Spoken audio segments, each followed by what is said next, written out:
Assalamualaikum warahmatullahi wabarakatuh. Sugeng kepanggih malih. Pripun kabari bocah-bocah? Mugi-mugi padha sehat ya. Sakniki monggo sareng-sareng sinau bab unggah-ungguh basa. Padha dimirengke nggih. Patemon setunggal. Pacelaton judule nilii wong loro. Dina kuwi bawa ora sekolah.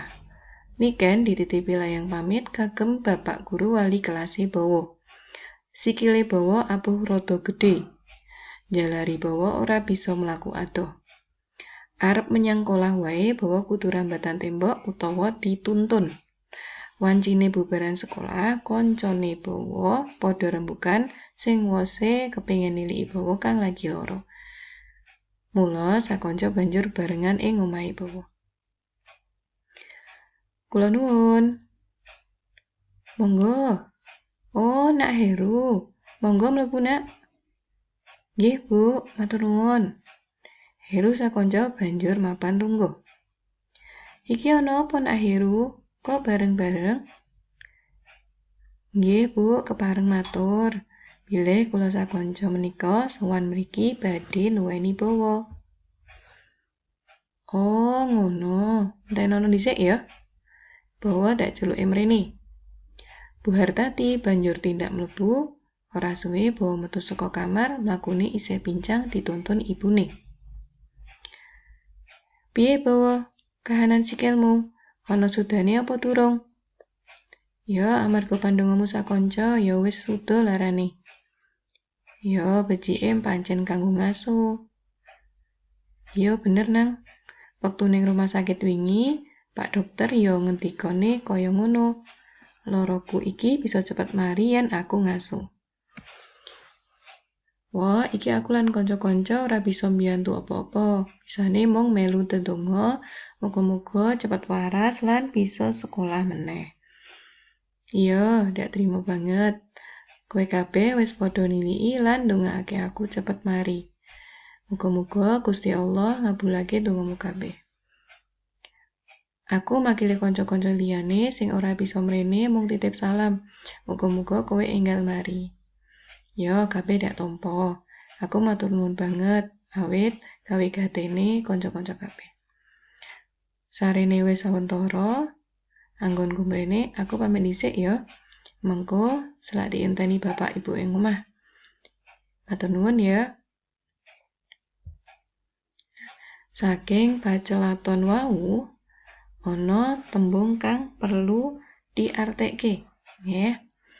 Contone, jalari tegese menyebabkan, wose tegese isinya, nuweni tegese menjenguk, sowan tegese berkunjung, kahanan tegese keadaan, sudo tegese berkurang, ngaso tegese istirahat, enggal tegese lekas, awit kawigatene tegese atas perhatiannya, lan sarehne tegese berhubung. Banjur wangsulana pitakon iki nganggo basa krama. Apa jalarane bawa ora sekolah? Sopo sing niliki bawa? Sopo sing nemoni Heru lan kanca-kancane? Kepriye ngendikane Pak Dokter karo bawa?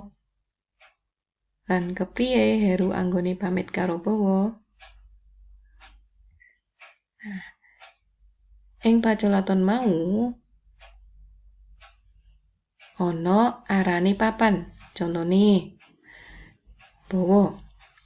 Iya bener nang. Waktu ning rumah sakit wingi, Pak Dokter yo ngendika kaya ngono. Loroku iki bisa cepet mari yen aku ngaso.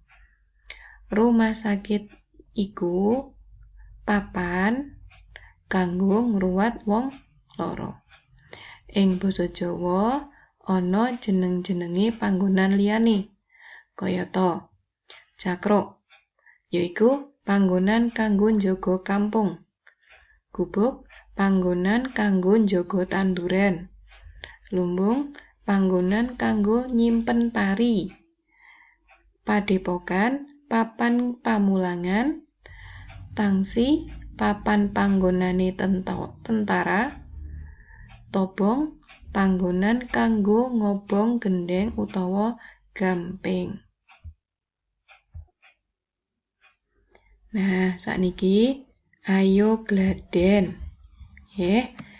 Jodhokno arane papan ing sisih tengen karo pratelan ing sisih kiwa. Nggih. Kandang jaran arane digoleki. A ketuk J. Nggih, mangke diisi. Jawaban sing cocok. 1 ngantos 10. Banjur mangke ditulis ning bukune bocah-bocah lan dikirim marang wali kelas piyambak-piyambak. Matur nuwun. Wassalamualaikum warahmatullahi wabarakatuh.